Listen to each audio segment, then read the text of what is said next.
My name is Braun Anderson. Do you go by Braun Anderson? I do, surprisingly. Currently, I'm a student at Sonoma State. I'm majoring in philosophy, and I work at a hotel in my spare time. I study philosophy because I like knowledge. I would like to know as much as possible. And philosophy is a great basis for being able to understand a multitude of ideas at one time without superseding them with my own opinion, which opens me up to more general knowledge. Sometimes I like to come here to the Leprechaun's quiet garden, just think, philosophize, chill with some people, drink some bottled Pepsi. How many? Sometimes 3 bottled Pepsis. Philosophy is comfortable living without answers per se, but more comfortable when seeking potential answers through asking better questions. The Sonoma State Philosophy Department in particular is very intimate. There are only 4 tenured professors. It's really easy to get to know each person there, get to understand what their goals are. And not only for the easiness of talking them into a better grade, but it's got a very small school feel to it, in that I can go into the office of one of my professors and sit down and have a conversation at this school. And I don't know if I would be able to do that at a bigger school. Maybe I would, but it would definitely be more likely that I'd be able to talk to one at a bigger school.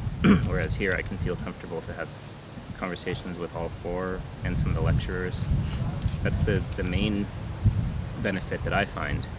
Not only is the department, in terms of the professors, intimate, it's also intimate in that there are only 40 or 50 philosophy majors, and you really get to make great friends pretty quickly that seem like at least they'll last through your time here and most likely beyond. So, I mean, I came in thinking I would be commuting here, doing nothing on campus, and then leaving and going home and doing all my homework and just, forgetting about school. And I found pretty quickly that I didn't want to do that.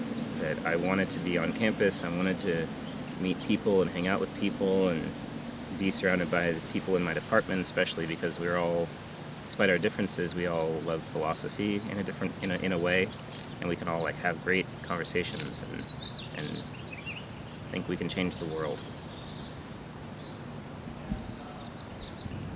If I could choose a philosopher to be my mother, historically, philosophers have had a really bad track record with women, so they don't have much of a maternal side to them. But I would probably want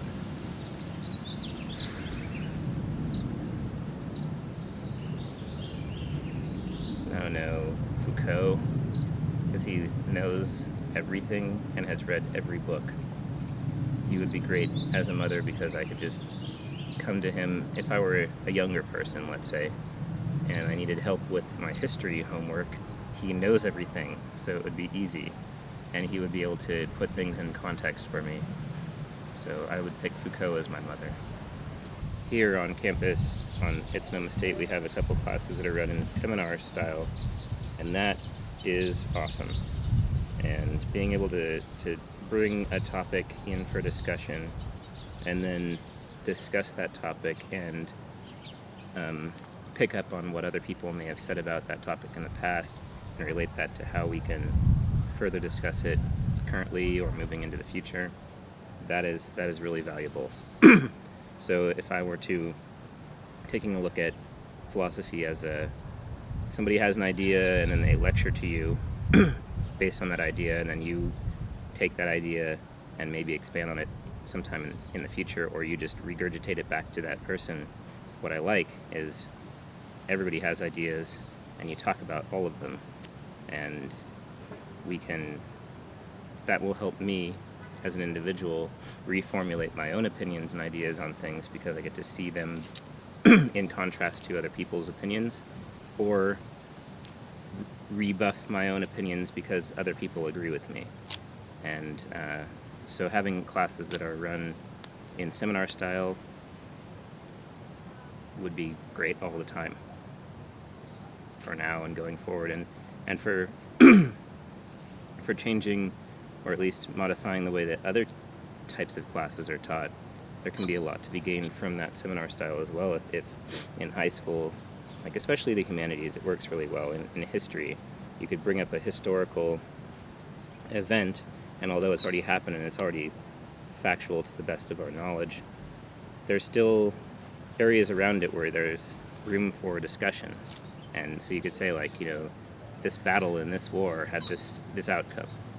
And instead of just memorizing these dates and these times and these people, you can turn it into a discussion or a story about, like, why these people did this thing at this time, or how they could have done it differently, and maybe an ethical discussion around it, or something like that. I think that would really get people to be more involved in events, and current and past events, in a way that the way that we learn in high school and early college and sometimes now in college just doesn't get to.